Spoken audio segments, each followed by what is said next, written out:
everybody, welcome viewers of the mOTO TEMAT in OTOMOTO. It is today actually my personal dream is becoming true.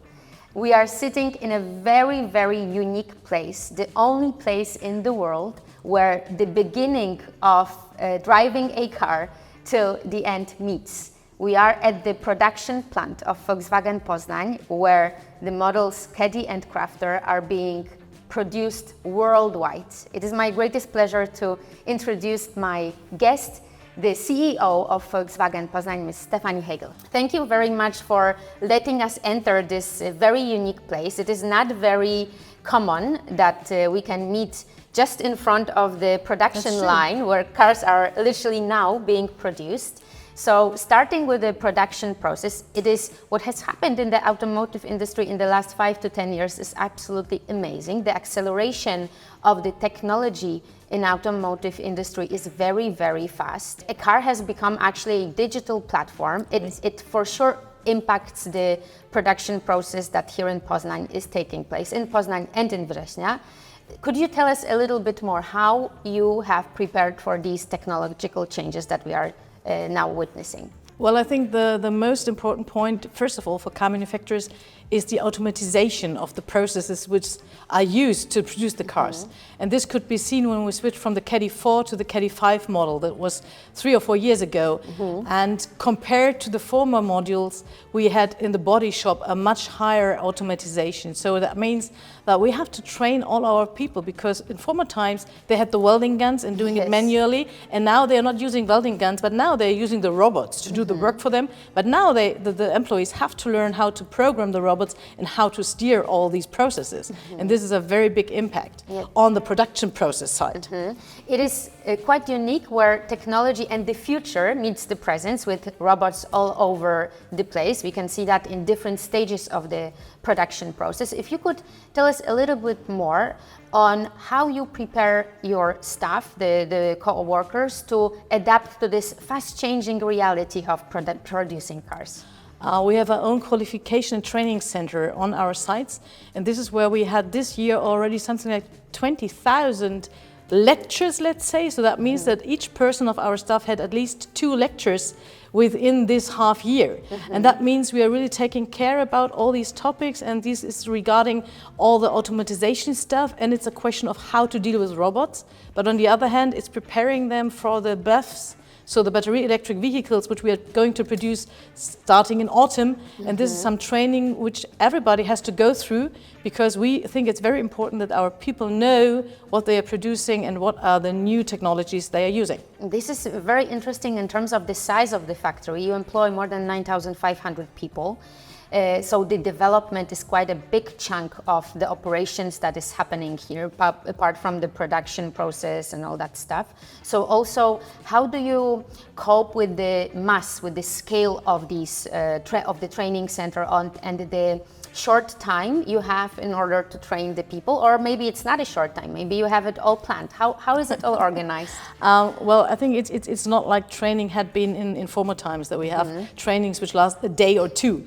Many of those modules are just short learning nuggets, and we're trying to get them done within the team meetings. We are trying to use this, and we are using virtual reality for training purposes as well. So everybody can use them, and we can simulate situations as well. So it's not only about the new technologies which are taught, but the teaching itself is getting modern.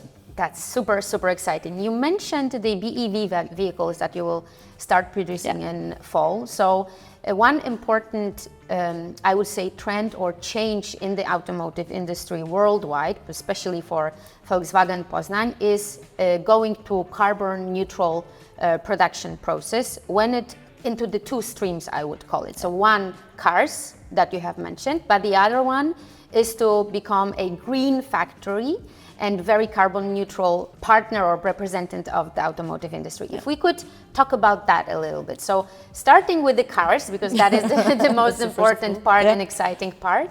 If you could tell us a little bit about a little bit more about the light commercial vehicles that are going to be purely electric. Yeah, so we here at Volkswagen Poznan are going to produce the plug-in hybrid version of the Caddy starting in fall. So it's not a pure electric vehicle, but at least it's the first one as a plug-in hybrid, and we are thinking that this really meets the needs of the market nowadays, because we sometimes see that the BEVs are not so used for the people, so many people still have some obstacles in buying purely electric cars, and so for us the plug-in hybrids are quite a good challenge to do that. For light commercial vehicles, for sure, we do have the ID Bus, which is a dream car. Yes, it's a halo car. It's so nice. And I think this is something, as it shows how the future is going to be. And so this is a step which we are going to take, let's say, in the end of the decade. So we are going to have some cars here, which we are going to start to produce from, let's say, 2028, 29, something like that in that range. And then we're going to produce full electric cars as well. Exciting, exciting. So you have revealed a little bit of a secret. Thank you for that. And going to the carbon neutrality of the production plants, what is the setup, the plan? What do you do now? What are your plans? I read a little bit about the windmills and photovoltaic farms. So the plans are super, super ambitious. Could you tell us about that a little bit more? For sure. The group committed to the Paris Climate Agreement.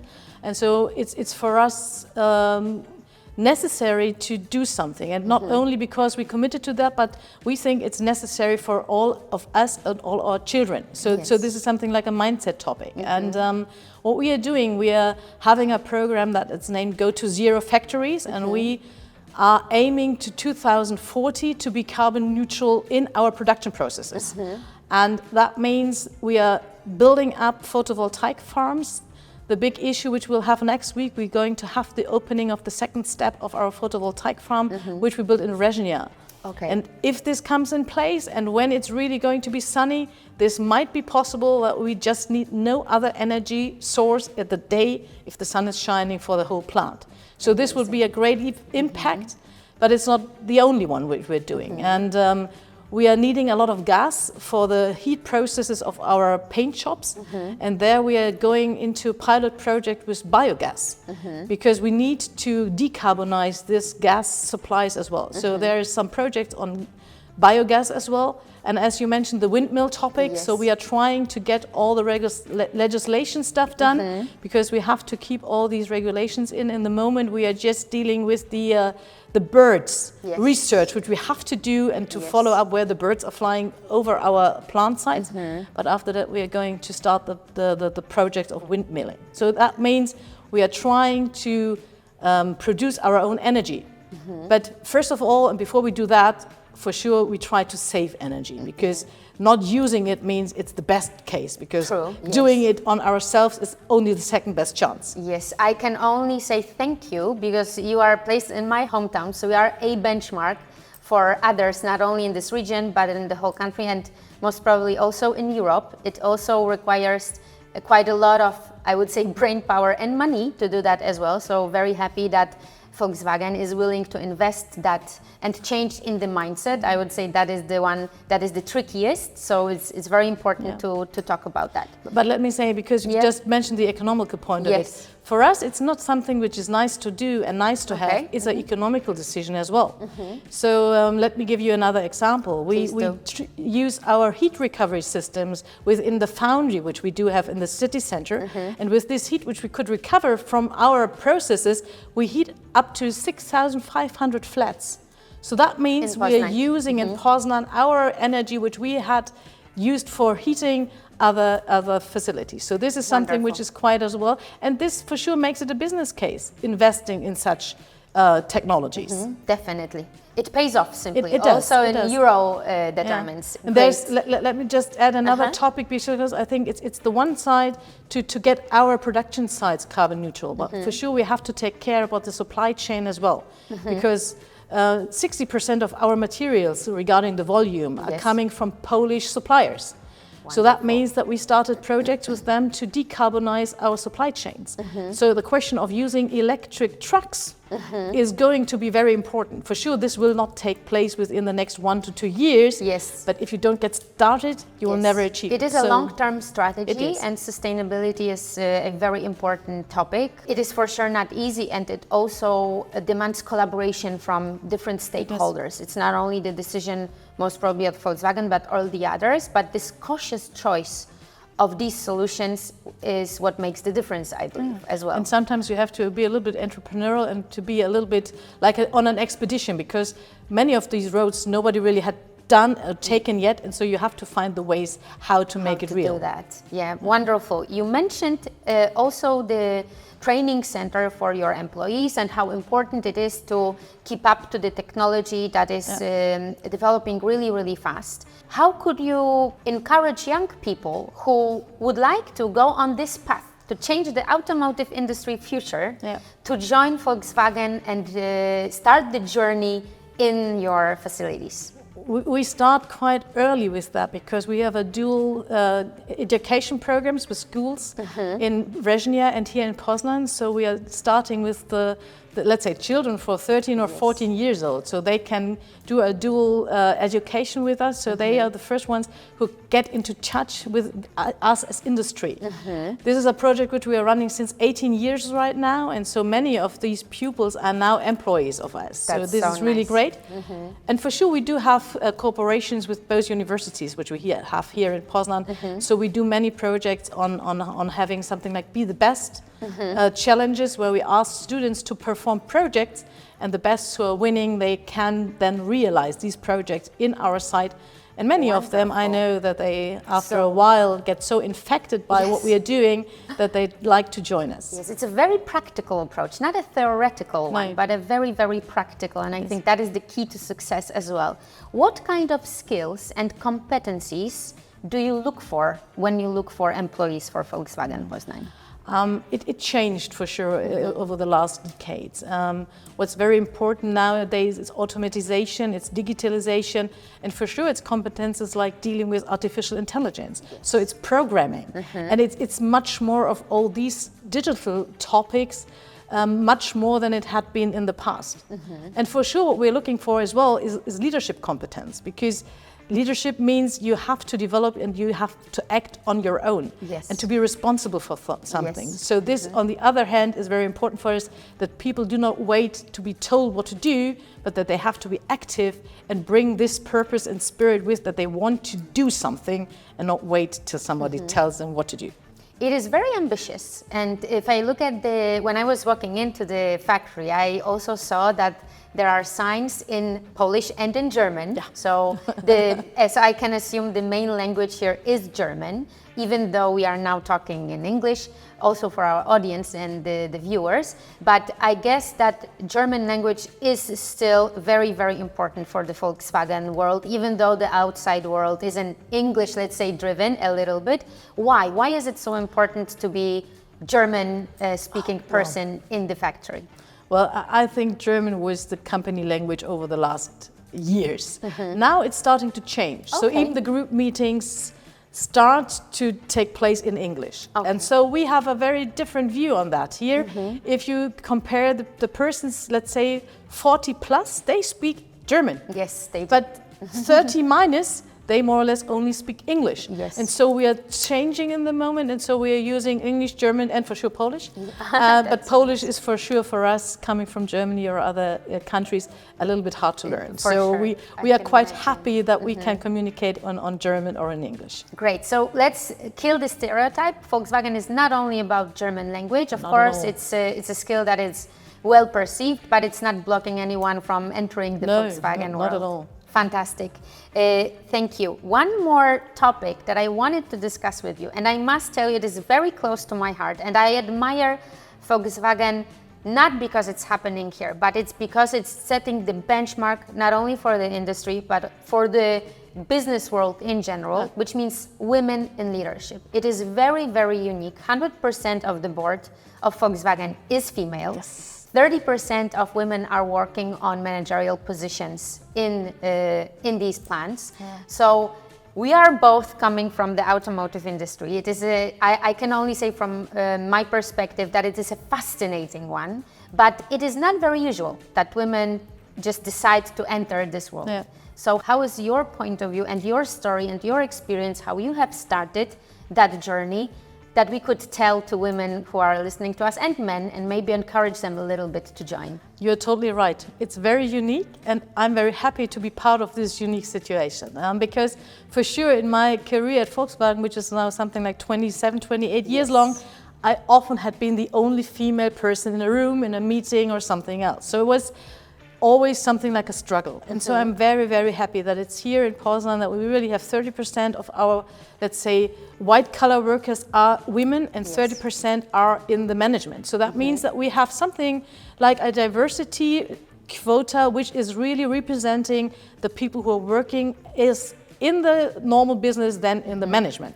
And so I'm very happy about that. So to encourage people to come here is quite easy, I think, because it's now getting normal.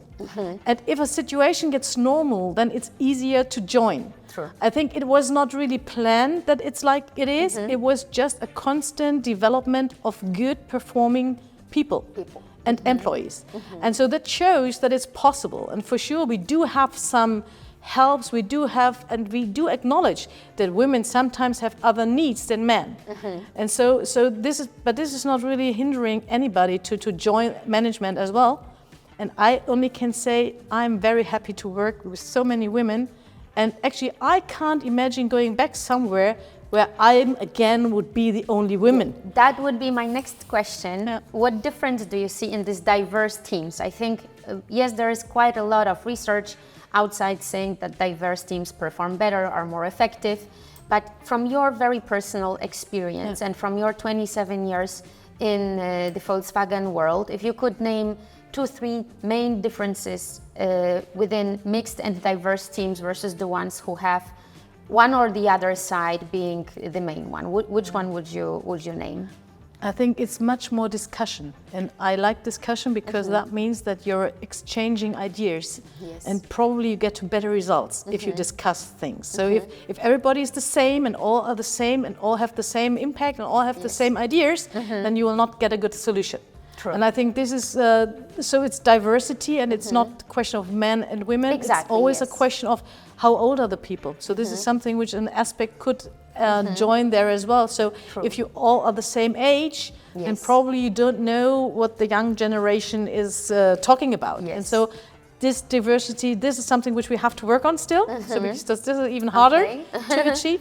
But I think this is the main impact on diverse teams, that you get better solutions and that you have sometimes, let's say, a just more polite atmosphere with each other, because you take more care about each other and it's not only fighting against the other ones. So it's a little bit of combining both of these worlds. So to summing up and also killing the stereotypes, it's not forcing one or the other, it's actually encouraging and making it a natural path in development of your career to just join and be diverse teams. As you have said, it's not only about male or female, but it's also about the younger generation joining, and you have it very well represented in Volkswagen with your development programs. That is wonderful. One more topic that I wanted to touch base at the very end of our conversation, meaning the information from the beginning of the year that Volkswagen Poznań in września will expand their model range and go a little bit outside of the light commercial vehicle